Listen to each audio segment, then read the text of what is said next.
ನುಡಿಸಿರಿಯ ಆರೋಗ್ಯ ಸಿರಿ ವಿಶೇಷ ಕಾರ್ಯಕ್ರಮಕ್ಕೆ ಸ್ವಾಗತ. ನಾನು ರಮ್ಯಾ. ಇವತ್ತಿನ ಆರೋಗ್ಯ ಸಿರಿ ಎಪಿಸೋಡ್ನಲ್ಲಿ ಮುಟ್ಟಿನ ಸಮಸ್ಯೆಗಳು ಮತ್ತು ಪರಿಹಾರಗಳ ಬಗ್ಗೆ ಮಾತನಾಡಲು ನಮ್ಮೊಂದಿಗಿದ್ದಾರೆ ಸಂಜೀವಿನಿ ಆಯುರ್ವೇದಿಕ್ ಕ್ಲಿನಿಕ್ ಮತ್ತು ಪಂಚಕರ್ಮ ಚಿಕಿತ್ಸಾ ಕೇಂದ್ರದ ಆಯುರ್ವೇದ ತಜ್ಞರಾದ ಡಾಕ್ಟರ್ ಪ್ರೀತಿ ಕುಲಕರ್ಣಿ ಅವರು. ಮೇಡಮ್, ನಿಮಗೆ ಕಾರ್ಯಕ್ರಮಕ್ಕೆ ಸ್ವಾಗತ. ನಮಸ್ಕಾರ. ಪ್ರತಿ ಮಹಿಳೆಯ ಜೀವನದಲ್ಲೂ ಮುಟ್ಟು ಒಂದು ಪ್ರಮುಖ ಘಟ್ಟ. ಇತ್ತೀಚಿನ ದಿನಗಳಲ್ಲಿ ಮುಟ್ಟಿಗೆ ಸಂಬಂಧಿಸಿದಂತೆ ಮಹಿಳೆಯರಲ್ಲಿ ಸಮಸ್ಯೆಗಳು ಹೆಚ್ಚಾಗ್ತಾ ಇದೆ. ಕೆಲವು ಮಹಿಳೆಯರಿಗೆ ಮುಟ್ಟು ಎನ್ನುವುದು ನಿಜವಾಗಿಯೂ ನೋವಿನಿಂದ ಕೂಡಿರುತ್ತದೆ. ಆದರೆ ಇಂತಹ ಸಮಯದಲ್ಲಿ ಯಾವ ಆಹಾರ ಪದಾರ್ಥಗಳನ್ನು ಸೇವಿಸಬೇಕು, ತೊಂದರೆ ಅನುಭವಿಸುವ ಮಹಿಳೆಯರ ದಿನಚರಿ ಹೇಗಿರಬೇಕು, ಮುಟ್ಟಿನಿಂದ ಸಮಸ್ಯೆಗಳಿಗೆ ಪರಿಹಾರಗಳೇನು, ಇದೆಲ್ಲದರ ಕುರಿತು ಡಾಕ್ಟರ್ ಪ್ರೀತಿ ಕುಲಕರ್ಣಿ ಅವರು ಮಾಹಿತಿ ನೀಡಲಿದ್ದಾರೆ. ಬನ್ನಿ ಅವರನ್ನ ಕೇಳಿ ತಿಳ್ಕೊಳ್ಳೋಣ. ಮೇಡಮ್, ಇತ್ತೀಚೆಗೆ ಮಹಿಳೆಯರಲ್ಲಿ ಮುಟ್ಟಿನ ಸಮಸ್ಯೆಗಳು ಹೆಚ್ಚಾಗ್ತಾ ಇದೆ. ಮಹಿಳೆಯರ ವಿಚಾರದಲ್ಲಿ ಇದೊಂದು ಸಾಮಾನ್ಯ ವಿಷಯವಾದರೂ ಮುಟ್ಟಿನಿಂದಲೇ ಅನೇಕ ಸಮಸ್ಯೆಗಳು ಎದುರಾಗ್ತವೆ. ಇದಕ್ಕೆ ಕಾರಣಗಳೇನು? ಈ ಮುಟ್ಟು ಅನ್ನುವಂಥದ್ದು ಮಹಿಳೆಯರ ಜೀವನದಲ್ಲಿ ಒಂಥರ ವರದಾನ ಇದ್ದಂಗೆ. ಅದು 10 ವರ್ಷದಲ್ಲಿ ಸ್ಟಾರ್ಟ್ ಆದರೆ 50 ವರ್ಷದವರೆಗೂ ಇದು ಪ್ರತಿ ತಿಂಗಳ ನಡೆಯುವಂಥ ಒಂದು ಪ್ರೊಸೆಸ್. ಹಾಗಾಗಿ ಇದನ್ನು ನಾವು ವರದಾನ ಅಂತಲೂ ವರದಾನನೇ ಹೌದು. ಆದರೆ ಇವತ್ತಿನ ಒಂದು ನಮ್ಮ ದಿನಚರಿ ಇರ್ಬೋದು, ನಮ್ಮ ಆಹಾರ ಪದ್ಧತಿ ಇರ್ಬೋದು, ಅದರಿಂದ ಇದನ್ನು ನಾವು ತೊಂದರೆ ಅಂತ ತಿಳ್ಕೊತಾ ಇದ್ದೀವಿ. ಅದರಿಂದ ಆಗ್ತಕ್ಕಂಥ ತೊಂದರೆನೇ ನಮಗೆ ಇದು ತೊಂದರೆ ಅಂತ ದೊಡ್ಡ ಸಮಸ್ಯೆ ಅಂತ ಕಾಣಿಸ್ತಾ ಇದೆ. ಸಾಮಾನ್ಯವಾಗಿ ಪ್ರತಿಯೊಂದು ಮಹಿಳೆ ಈ ಘಟ್ಟವನ್ನು ದಾಟ್ಕೊಂಡು ಹೋಗಲೇಬೇಕಾಗ್ತದೆ. ಇದರಲ್ಲಿ ಅನೇಕ ಸಮಸ್ಯೆಗಳ ಕಾರಣ ಅಂತಂದರೆ ನಾನು ಹೇಳಿದಾಗೆ ಮುಖ್ಯವಾಗಿ ಆಹಾರ, ಇವತ್ತಿನ ನಮ್ಮ ಆಹಾರ ಪದ್ಧತಿ ಇರ್ಬೋದು ಅಥವಾ ನಮ್ಮ ದಿನಚರಿ ಇರ್ಬೋದು. ಯಾಕಂದರೆ ಸುಮಾರು ನಮ್ಮ ದಿನಚರಿಯಲ್ಲಿ ನಾವು ಏರುಪೇರುಗಳನ್ನು ಮಾಡ್ಕೊಳ್ತೀವಿ. ಅದರಿಂದ ನಮ್ಮ ಈ ಅಂದರೆ ಮುಟ್ಟಿನ ಸಮಯದಲ್ಲಿ ತೊಂದರೆ ಆಗುವಂಥದ್ದನ್ನು ನಾವು ಕಾಣ್ಬೋದು. ಮೇಡಮ್, ಮುಟ್ಟಿನಿಂದ ತೊಂದರೆ ಆಗತ್ತೆ ಅನ್ನೋದರ ಲಕ್ಷಣಗಳೇನು? ಈಗ ಈ ಮುಟ್ಟಿನಲ್ಲಿ ಆಗ್ತಕ್ಕಂಥ ತೊಂದರೆಗಳಂತಂದರೆ ಮುಖ್ಯವಾಗಿ ಅತಿಯಾದ ರಕ್ತಸ್ರಾವ ಆಗುವಂಥದ್ದು ಇರ್ಬೋದು, ಅಥವಾ ಮುಟ್ಟಿನ ಸಮಯದಲ್ಲಿ ಅತಿಯಾಗಿ ಹೊಟ್ಟೆ ನೋವು ಬರುವಂಥದ್ದು ಇರ್ಬೋದು, ಅಥವಾ ತಿಂಗಳ ನಮಗೆ ಸರಿಯಾಗಿ ಮುಟ್ಟು ಆಗದೆ ತುಂಬ ಏರುಪೇರು ಆಗ್ತಾ ಇದೆ ಅಂತಾದರೆ ಅದನ್ನು ಒಂದು ಲಕ್ಷಣ ಅಂತ ತಿಳ್ಕೊಳ್ಬೋದು.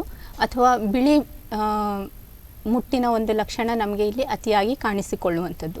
ಇವು ಮುಖ್ಯವಾಗಿ ಲಕ್ಷಣಗಳಾಗಿರ್ತದೆ. ಮೇಡಮ್, ಈ ಋತುಚಕ್ರದಲ್ಲಿ ಮಹಿಳೆಯರು ಯಾವ್ಯಾವ ಸಮಸ್ಯೆಗಳನ್ನು ಎದುರಿಸಬಹುದು?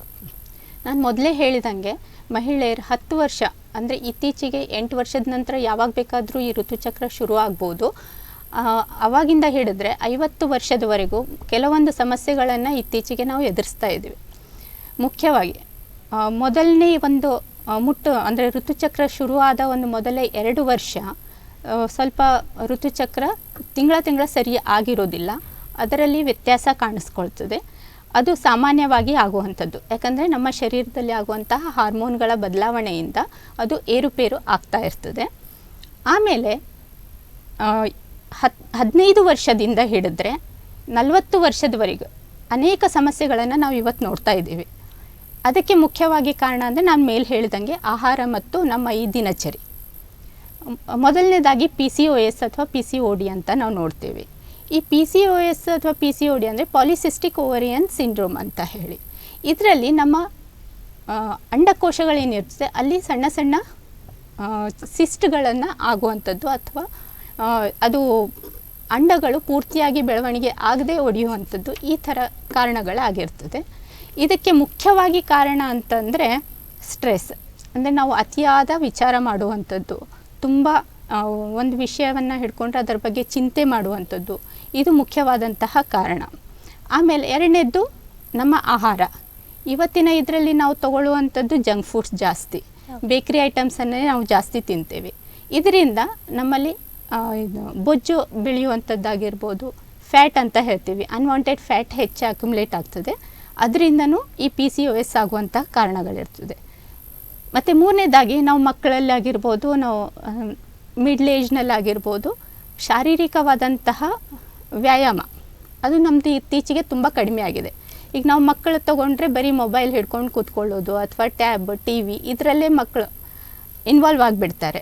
ಹೊರಗಡೆ ಹೋಗಿ ಆಟ ಆಡುವಂಥದ್ದು ಅದೆಲ್ಲನೂ ಕಡಿಮೆ ಆಗಿಬಿಟ್ಟಿದೆ. ಎಕ್ಸಸೈಸ್ ಅಂತ ಇಲ್ಲ. ಹಾಗಾಗಿ ಅದೂ ಒಂದು ಮುಖ್ಯವಾದಂತಹ ಕಾರಣ ಆಗಿದೆ. ಇದರಿಂದ PCOS ಬರ್ಬೋದು. ಆಮೇಲೆ ಋತುಚಕ್ರದ ಸಮಯದಲ್ಲಿ ಅತಿಯಾದಂತಹ ಹೊಟ್ಟೆ ನೋವು, ಅದಕ್ಕೆ ಮುಖ್ಯವಾಗಿ ಕಾರಣ ನಮ್ಮ ಆಹಾರ ಪದ್ಧತಿ. ಯಾಕಂದರೆ ಇವತ್ತಿನ ಅದೇ ಮೊದಲೇ ಹೇಳಿದಂಗೆ ಜಂಕ್ ಫುಡ್ ಮತ್ತು ಒಣ ಆಹಾರ ಸೇವಿಸುವಂಥದ್ದು ಅತಿಯಾಗಿದೆ. ನಾವು ಸ್ನಿಗ್ಧ ಆಹಾರ ಅಂದರೆ ತುಪ್ಪ ಇರ್ಬೋದು, ಸ್ವೀಟ್ ಇರ್ಬೋದು, ಈ ಥರ ಮನೆ ಆಹಾರಗಳು, ಹಣ್ಣು ತರಕಾರಿ ಇದು ತಿನ್ನೋದು ತುಂಬ ಕಡಿಮೆ ಆಗಿದೆ ಮಕ್ಕಳದ್ದು. ಅದರಿಂದ ಅತಿಯಾದಂತಹ ಹೊಟ್ಟೆ ನೋವು ಬರುವಂಥದ್ದು ನಾವು ನೋಡ್ತೇವೆ.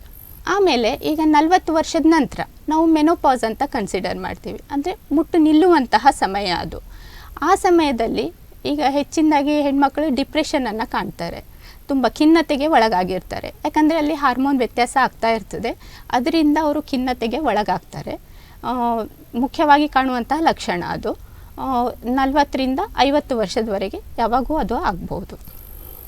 ಅಂದರೆ ಮೇಡಮ್, ಇದು ಮುಟ್ಟಿನ ಸಮಯದಲ್ಲಿ ಯಾವ ರೀತಿ ತೊಂದರೆಗಳನ್ನು ಅನುಭವಿಸ್ತಾರಲ್ಲ, ಅದೇ ರೀತಿ ಮುಟ್ಟು ನಿಲ್ಲುವಂತಹ ಸಂದರ್ಭದಲ್ಲೂ ಕೂಡ ತೊಂದರೆಗಳನ್ನ ಅನುಭವಿಸ್ತಾರೆ. ಹೌದು. ಇನ್ನು ಮುಟ್ಟಿನ ಸಮಯದಲ್ಲಿ ಅಂದರೆ ಈಗ ಇದು PCOS ಇರ್ಬೋದು, ಅಥವಾ ಅತಿಯಾದಂತಹ ರಕ್ತಸ್ರಾವ ಇರ್ಬೋದು, ಅಥವಾ ಕಷ್ಟಾರ್ಥವ ಅಂತ ಹೇಳ್ತೀವಿ, ಅಂದರೆ ಹೊಟ್ಟೆ ನೋವು, ಅತಿಯಾದಂತಹ ಹೊಟ್ಟೆ ನೋವು ಇರ್ಬೋದು, ಇರ್ರೆಗ್ಯುಲರ್ ಅಂದರೆ ಸರಿಯಾಗಿ ತಿಂಗಳ ಸರಿಯಾಗಿ ಮುಟ್ಟು ಆಗದೇ ಇರುವಂಥದ್ದು ಇರ್ಬೋದು. ಇವೆಲ್ಲನೂ ನಾವು ಮುಟ್ಟಿನ ಸಮಯದಲ್ಲಿ ಈಗ ಅನುಭವಿಸ್ತಾ ಇದ್ದೀವಿ. ಆದರೆ ಮುಟ್ಟು ನಿಲ್ಲುವಂತಹ ಸಮಯದಲ್ಲಿ ಮುಖ್ಯವಾಗಿ ಹೆಣ್ಮಕ್ಳು ಖಿನ್ನತೆಗೆ ಒಳಗಾಗ್ತಾರೆ. ಮತ್ತು ತುಂಬ ಮೈ ಕೈಯೆಲ್ಲ ಉರಿ ಆಗುವಂಥದ್ದು, ಅಥವಾ ಸ್ವಲ್ಪ ಯಾರಾದರೂ ಮಾತಾಡಿದ ತಕ್ಷಣ ಕಿರಿಕಿರಿ ಅನಿಸುವಂಥದ್ದು, ಮತ್ತು ತುಂಬ ಸುಸ್ತಾಗುವಂಥದ್ದು, ಆಯಾಸ ಆಗುವಂಥದ್ದು, ಕೆಲಸ ಮಾಡುವಾಗ ಸಾಕಾಗುವಂಥದ್ದು, ಈ ಥರದ್ದು ಎಲ್ಲನೂ ಲಕ್ಷಣಗಳು ನಾವು ಮುಟ್ಟು ನಿಲ್ಲುವಂಥ ಸಮಯದಲ್ಲಿ ನೋಡ್ತೇವೆ. ಅಂದರೆ ಸಾಮಾನ್ಯವಾಗಿ ಮುಟ್ಟು ಯಾವ ಒಂದು ವಯಸ್ಸಿನಲ್ಲಿ ನಿಲ್ಲಬಹುದು? ಸಾಮಾನ್ಯವಾಗಿ 40ರಿಂದ ಶುರು ಆಗ್ತದೆ. 40ರಿಂದ 50-55 ವರ್ಷದವರೆಗೂ ಯಾವಾಗೂ ಮುಟ್ಟು ನಿಲ್ಲಬಹುದು. ಮೇಡಮ್, ನೀವೀಗ ದಿನಚರಿ ಪರಿಣಾಮ ಬೀರುತ್ತೆ ಅಂತ ಹೇಳಿದ್ರಿ ಅಲ್ವಾ, ಆ ದಿನಚರಿಯನ್ನು ನಾವು ಹೇಗೆ ಅಳವಡಿಸ್ಕೊಳ್ಬೇಕು? ಮೇಲೆ ನಾನು ಹೇಳಿದ್ದೆ ದಿನಚರಿ ಮುಖ್ಯವಾಗಿ ಇದ್ರ ಮೇಲೆ ಪರಿಣಾಮ ಬೀರುತ್ತೆ ಅಂತ ಹೇಳಿ. ಇವತ್ತಿನ ಇದರಲ್ಲಿ ನಾವು ನೋಡ್ತೇವೆ, ನಮ್ಮ ಮಲಗುವಂಥದ್ದು, ನಾವು ರಾತ್ರಿ ತುಂಬ ಲೇಟಾಗಿ ಮಲಗ್ತೇವೆ, ಬೆಳಿಗ್ಗೆ ತುಂಬ ಲೇಟಾಗಿ ಹೇಳ್ತೇವೆ. ಇದು ಸಹ ನಮ್ಮ ಹಾರ್ಮೋನ್ಗಳನ್ನು ವ್ಯತ್ಯಾಸ ಮಾಡೋದ್ರ ಮೇಲೆ ತುಂಬ ಪರಿಣಾಮ ಬೀರ್ತದೆ. ಅದೇ ರೀತಿ ಹಾಗಾಗಿ ನಾವು ರಾತ್ರಿ ಬೇಗ ಮಲಗಿ ಬೆಳಿಗ್ಗೆ ಬೇಗ ಏಳುವಂಥದ್ದನ್ನು ರೂಢಿ ಮಾಡಿಕೊಳ್ಬೇಕು. ಎರಡನೇದಾಗಿ ಆಹಾರ, ಅಂದರೆ ನಾವು ತೆಗೆದುಕೊಳ್ಳುವಂತಹ ಆಹಾರದ ಸಮಯ ಇರ್ಬೋದು, ಅದು ಸರಿಯಾದ ಸಮಯಕ್ಕೆ ಆಹಾರವನ್ನು ತಗೊಳ್ಳುವಂಥದ್ದು. ನೀರು ಕುಡಿಯುವಂಥದ್ದು. ಇತ್ತೀಚೆಗೆ ನಾವು ಯಾವುದೋ ಕಾರಣಗಳಿಂದ ಇರ್ಬೋದು, ಆಫೀಸ್ ವರ್ಕಿಗೆ ಹೋಗೋದು ಕಾರಣ ಇರ್ಬೋದು, ಅಥವಾ ನಾವು ಸ್ಟಡಿ ಅಂದರೆ ಕ್ಲಾಸ್ ರೂಮಲ್ಲಿ ಕೂತಿರ್ತೀವಿ, ಟಾಯ್ಲೆಟ್ಗೆ ಹೋಗ್ಲಿಕ್ಕೆ ಸಮಸ್ಯೆ ಆಗ್ತದೆ ಅಂತ ಇರ್ಬೋದು, ನೀರನ್ನು ಕಡಿಮೆ ಸೇವಿಸ್ತೀವಿ. ಆದರೆ ಆ ನೀರನ್ನು ಸ್ವಲ್ಪ ಸೇವಿಸುವಂಥದ್ದು ಸರಿಯಾಗಿ ತಗೊಳ್ಳೋದ್ರಿಂದ ಇದ್ರ ಮೇಲೆ ಒಳ್ಳೆ ಪರಿಣಾಮ ಬೀರುತ್ತೆ. ನಂತರ ವ್ಯಾಯಾಮ. ನಾನು ಮೊದಲೇ ಹೇಳಿದ್ದೆ, ಇವತ್ತಿನ ಇದರಲ್ಲಿ ನಮ್ಮ ಚಟುವಟಿಕೆಗಳು, ಶಾರೀರಿಕ ಚಟುವಟಿಕೆಗಳು ತುಂಬ ಕಡಿಮೆ ಆಗಿದೆ. ಅಂದರೆ ಕಾರಣ ಮೊಬೈಲ್ ಇರ್ಬೋದು, TV ಇರ್ಬೋದು, ಅಥವಾ ಹೆಣ್ಮಕ್ಳು ಅಷ್ಟೇ ಮನೆಯಲ್ಲಿ ಇರ್ತಾರೆ ಅಂತಾದರೆ ನಮಗೆ ಅಡುಗೆ ಮನೆಗಳಲ್ಲಿ ತುಂಬ ಸವಲತ್ತುಗಳು ಬಂದುಬಿಟ್ಟಿದೆ. ಮಿಕ್ಸಿ, ಗ್ರೈಂಡರ್ ಇದೆಲ್ಲನೂ ನಿಂತಲ್ಲೇ ಕೆಲಸಗಳು ಹೋಗ್ತಾ ಇದೆ. ಹಾಗಾಗಿ ನಮ್ಮ ಶಾರೀರಿಕವಾದಂತಹ ಶ್ರಮ ಏನಿದೆ ಅದು ತುಂಬ ಕಡಿಮೆ ಆಗ್ತಾ ಇದೆ. ಮುಖ್ಯವಾಗಿ ಇಲ್ಲಿ ಹೇಳಬೇಕಂದ್ರೆ ನಮಗೆ ಆ ಶಾರೀರಿಕ ಶ್ರಮ ಕಡಿಮೆ ಆಗೋದೇ ಇದಕ್ಕೆ ಕಾರಣ ಆಗ್ತಾ ಇದೆ. ಅದರಿಂದ ಅನ್ವಾಂಟೆಡ್ ಫ್ಯಾಟ್ ಇರ್ಬೋದು, ಬೊಜ್ಜು ಶೇಖರಣೆ ಆಗುವಂಥದ್ದು ಹೆಚ್ಚಾಗ್ತದೆ. ಹಾಗಾಗಿ ಸಮಯಕ್ಕೆ ಸ್ವಲ್ಪ ವ್ಯಾಯಾಮಗಳನ್ನು ಮಾಡುವಂಥದ್ದು ಮಾಡೋದ್ರಿಂದ, ಪ್ರತಿನಿತ್ಯ ನಾವು ಯೋಗಾಸನ ಅಥವಾ ಮೆಡಿಟೇಷನ್ ಇದು ಮಾಡೋದ್ರಿಂದ ಸಹ ಇದರ ಮೇಲೆ ಎಫೆಕ್ಟ್ ಆಗ್ತದೆ. ಯಾಕಂದರೆ ಮುಟ್ಟಿನ ಒಂದು ಸಮಸ್ಯೆಗೆ ಸ್ಟ್ರೆಸ್ ಒಂದು ಕಾರಣ ಅಂತ ಮೊದಲು ನಾವು ತಿಳ್ಕೊಂಡಿದ್ವಿ. ಆ ಸ್ಟ್ರೆಸ್ಸನ್ನು ನಾವು ಕಡಿಮೆ ಮಾಡ್ಕೊಳ್ಬೇಕು ಅಂದರೆ ಮೆಡಿಟೇಷನ್ ಅಥವಾ ಧ್ಯಾನ ಅಂತ ಏನು ಹೇಳ್ತೀವಿ ಅದು ತುಂಬ ಉಪಯೋಗ ಆಗುವಂಥದ್ದು. ಹಾರ್ಮೋನ್ಗಳ ವ್ಯತ್ಯಾಸಕ್ಕೆ ಧ್ಯಾನ ತುಂಬ ಎಫೆಕ್ಟ್ ಆಗುತ್ತೆ. ಮತ್ತು ವ್ಯಾಯಾಮ ಅಂದರೆ ನಾವು ಸುಮ್ಮನೆ ಹೋದ್ವಿ, ಶಾರೀರಿಕವಾಗಿ ಶ್ರಮ ಹಾಕ್ಕೊಂಡು ಬಂದ್ವಿ, ಆ ಥರ ವ್ಯಾಯಾಮ ಅಲ್ಲ. ನಾವಲ್ಲಿ ಮನಸ್ಸನ್ನು ಅದರಲ್ಲಿ ಅಂದರೆ ಮನಸ್ಸು ಮತ್ತು ಶರೀರ ಎರಡನ್ನೂ ಒಟ್ಟುಗೂಡಿಸ್ಕೊಂಡು ಮಾಡಿದಾಗ ಮಾತ್ರ ಆ ವ್ಯಾಯಾಮ ಈ ಮುಟ್ಟಿನ ಸಮಸ್ಯೆಯಲ್ಲಿ ಆಗುವಂಥ ಸಮಸ್ಯೆಗೆ ಪರಿಹಾರ ಕೊಡ್ತದೆ. ಈ ರೀತಿಯಾಗಿ ನಮ್ಮ ದಿನಚರಿಯಲ್ಲಿ ಏಳುವಂಥದ್ದು ಇಂದ ಹಿಡಿದು ಮಲಗೋವರೆಗೂ ನಾವು ಮಾಡುವಂಥ ವ್ಯಾಯಾಮ ಇರ್ಬೋದು, ನಾವು ತೆಗೆದುಕೊಳ್ಳುವಂಥ ಆಹಾರ ಇರ್ಬೋದು, ನೀರಿರ್ಬೋದು, ಅಥವಾ ನಮ್ಮ ಆಲೋಚನೆಗಳಿರ್ಬೋದು, ಇವೆಲ್ಲನೂ ನಮ್ಮ ದಿನಚರಿಯಲ್ಲಿ ಸ್ವಲ್ಪ ಬದಲಾವಣೆಗಳನ್ನು ಮಾಡಿಕೊಂಡಾಗ ಯಾವುದರಿಂದ ನಮಗೆ ಸಮಸ್ಯೆ ಆಗ್ತಾ ಇದೆ ಅಂತ ತಿಳ್ಕೊಂಡು ಅದನ್ನು ಬದಲಾವಣೆ ಮಾಡಿಕೊಂಡಾಗ ಆರೋಗ್ಯ ಸುಧಾರಣೆನೂ ಆಗ್ತದೆ ಮತ್ತು ಮುಟ್ಟಿನ ಸಮಸ್ಯೆಗಳು ಸಹ ಕಡಿಮೆ ಆಗ್ತಾ ಬರ್ತದೆ. ಮತ್ತು ಮಕ್ಕಳು ಓದೋದು ಇವತ್ತಿನ ಒಂದು ಇದರಲ್ಲಿ ನಾವು ನೋಡ್ತೀವಿ, ತುಂಬ ಲೇಟ್ ನೈಟ್ ಕೂತ್ಕೊಂಡು ಓದುವಂಥದ್ದೊಂದು ಅಭ್ಯಾಸ ಜಾಸ್ತಿ. ಯಾಕಂದ್ರೆ ನೀವು ಯಾರಿಗೆ ಕೇಳಿದ್ರು ನಂಗೆ ರಾತ್ರಿ ಕೂತ್ಕೊಂಡ್ರೆ ತಲೆಗೆ ಹೋಗುತ್ತೆ, ಬೆಳಿಗ್ಗೆ ಎದ್ರೆ ತಲೆಗೆ ಹೋಗೋದಿಲ್ಲ ಅನ್ನುವಂಥದ್ದು. ಅದೊಂಥರ ನಮ್ಮ ಸೈಕಾಲಜಿ ಇದ್ದಂಗೆ, ನಾವು ಯಾವ ರೀತಿ ವಿಚಾರ ಮಾಡ್ತೀವಿ ಆ ರೀತಿ. ನೀವು ರಾತ್ರಿ ಬೇಗ ಮಲಗಿದಾಗ ಬೆಳಿಗ್ಗೆ ನಾವು ಸಹಜವಾಗಿ ಏಳಲಿಕ್ಕೆ ಆಗುತ್ತೆ. ಹಾಗಾಗಿ ಅದು ತುಂಬ ಮುಖ್ಯವಾಗಿದೆ. ನಮ್ಮ ನಿದ್ದೆ ಏನಿದೆ ಅಲ್ವಾ, ಅದು ತುಂಬ ಮುಖ್ಯವಾಗಿರ್ತಕ್ಕಂಥದ್ದು. ಯಾಕಂದರೆ ಅದರಿಂದನೇ ನಮ್ಮ ಹಾರ್ಮೋನಲ್ ಚೇಂಜಸ್ ಆಗುವಂಥದ್ದು ಅದೆಲ್ಲನೂ ಆಗ್ತಾ ಇರ್ತದೆ. ಹಾಗಾಗಿ ನಿದ್ದೆ ತುಂಬ ಮುಖ್ಯ ಆಗಿರ್ತಕ್ಕಂಥದ್ದು. ಮೇಡಮ್, ಈಗ ನಾವು ಯಾವ ಆಹಾರವನ್ನು ಸೇವಿಸಬೇಕು? ಆಹಾರ ಇದು ನಮ್ಮ ಜೀವನದ ಮುಖ್ಯವಾದಂತಹ ಘಟ್ಟ. ನಾನು ಮೊದಲೇ ಹೇಳಿದ್ದೆ, ಜಂಕ್ ಫುಡ್ಸ್ ಅಥವಾ ಬೇಕ್ರಿ ಐಟಮ್ಸು ಈ ಥರದ್ದು ಒಣ ಆಹಾರ ಅಂತ ಏನು ಹೇಳ್ತೀವಿ, ಅದನ್ನು ತಗೊಳ್ಳೋದ್ರಿಂದ ಮುಟ್ಟಿನ ಸಮಸ್ಯೆಗಳಾಗುತ್ತೆ ಅಂತ. ಈಗ ನಾವು ಸಣ್ಣ ಮಕ್ಕಳಲ್ಲಿ 15 ವರ್ಷದ ಒಳಗಿನ ಮಕ್ಕಳಿರ್ಬೋದು, 18 ವರ್ಷದವರೆಗಿನ ಮಕ್ಕಳವರೆಗೆ ನಾವು ಮುಟ್ಟಿನ ಅಂದರೆ ಋತುಚಕ್ರ ಶುರು ಆದಾಗಿಂದನೂ ನೋಡ್ತೀವಿ ಅತಿಯಾದಂಥ ಹೊಟ್ಟೆ ನೋವು ಆ ಸಮಯದಲ್ಲಿ. ಅದಕ್ಕೆ ಮುಖ್ಯವಾದಂತಹ ಕಾರಣ ಅಂದರೆ ಆಹಾರ. ಹಾಗಾಗಿ ಆ ಸಮಯದಲ್ಲಿ ಇರ್ಬೋದು ಅಥವಾ ನಮ್ಮ ದಿನನಿತ್ಯದ ಒಂದು ಜೀವನದಲ್ಲಿ ನಾವು ಸ್ವಲ್ಪ ತುಪ್ಪ, ಮುಖ್ಯವಾಗಿ ಆಕಳ ತುಪ್ಪವನ್ನೇ ನಾವು ಇಲ್ಲಿ ಹೇಳುವಂಥದ್ದು. ಆ ಆಕಳ ತುಪ್ಪವನ್ನು ಪ್ರತಿನಿತ್ಯ ತಗೊಳ್ಳೋದ್ರಿಂದ ಈ ಮುಟ್ಟಿನ ಸಮಯದಲ್ಲಿ ಬರುವಂತಹ ಹೊಟ್ಟೆ ನೋವನ್ನು ನಾವು ತಡಿಬೋದು. ಮತ್ತು ತುಂಬ ಅತಿಯಾಗಿ ಬಟಾಟೆ ತಿನ್ನುವಂಥದ್ದು, ವಟಾಣೆ ಕಾಳು, ಕಡಲೆ ಈ ಥರ ತಿನ್ನೋದ್ರಿಂದ ಗ್ಯಾಸ್ ಆಗುತ್ತೆ ಅಂತ ನಾವು ಹೇಳ್ತೀವಿ. ಅದರಿಂದನೂ ಹೊಟ್ಟೆ ನೋವಿನ ಸಮಸ್ಯೆ ಹೆಚ್ಚಾಗುತ್ತೆ. ಹಾಗಾಗಿ ಅದನ್ನು ಬಳಸುವಂಥದ್ದು ಕಡಿಮೆ ಮಾಡಬೇಕು.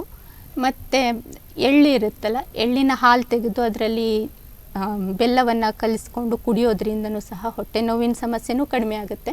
ಮತ್ತು ಋತುಚಕ್ರದ ಸಮಸ್ಯೆಗಳು ಅಂದರೆ ಸರಿಯಾಗಿ ತಿಂಗಳ ಆಗಲಿಕ್ಕೂ ಅದು ಸಹಾಯ ಮಾಡ್ತದೆ.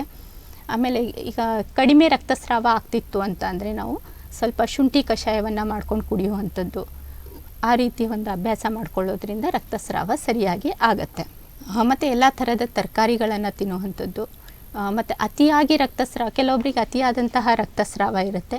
ಅದರಿಂದ ನಮ್ಮಲ್ಲಿ ರಕ್ತದ ಕೊರತೆ ಆಗ್ಬೋದು, ಎನಿಮಿಯಾ ಬರ್ಬೋದು.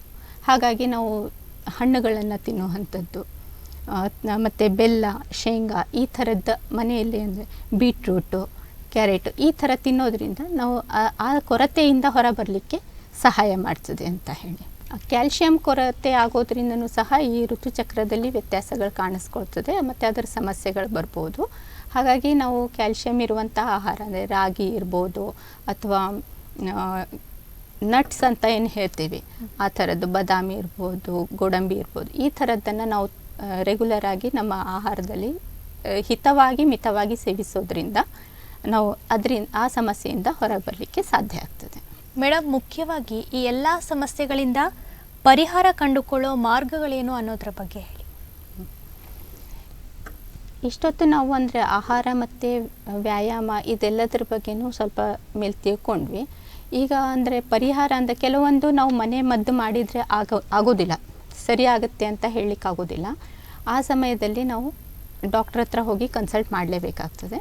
ಆಯುರ್ವೇದದಲ್ಲಿ ಇದಕ್ಕೆ ನಾವು ಪಂಚಕರ್ಮ ಚಿಕಿತ್ಸೆಯನ್ನು ಕೊಟ್ಟು ಸಹ ಇದರ ಪರಿಹಾರವನ್ನು ಕಂಡುಕೊಳ್ತೀವಿ.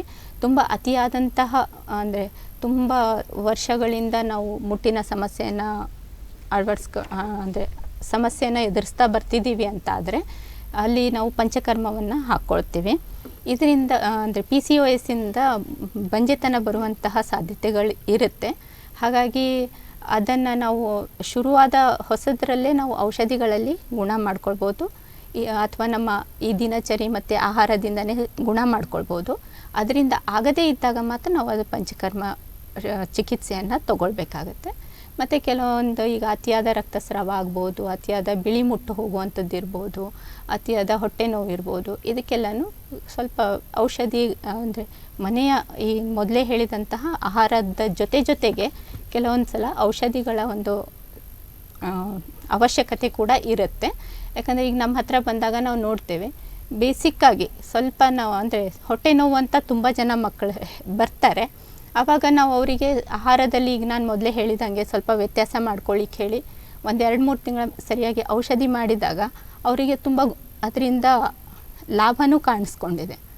ಹಾಗಾಗಿ ಅದಕ್ಕೆ ತಕ್ಕಂಗೆ ಕೆಲವೊಂದು ಸಂದರ್ಭದಲ್ಲಿ ಯೋಗ ತುಂಬ ಉಪಯೋಗ ಆಗ್ತದೆ. ಕೆಲವೊಂದು ಆಸನಗಳಿರ್ಬೋದು, ಅಂದರೆ ಪಶ್ಚಿಮೋತ್ಥಾನಾಸನ ಅಂತ ಹೇಳ್ತೀವಿ, ಬದ್ಧಕೋನಾಸನ ಅಂತ ಹೇಳ್ತೀವಿ, ಮತ್ತು ಬಟರ್ಫ್ಲೈ ಅಂತ ಹೇಳ್ತೀವಿ, ಸರ್ವಾಂಗಾಸನ.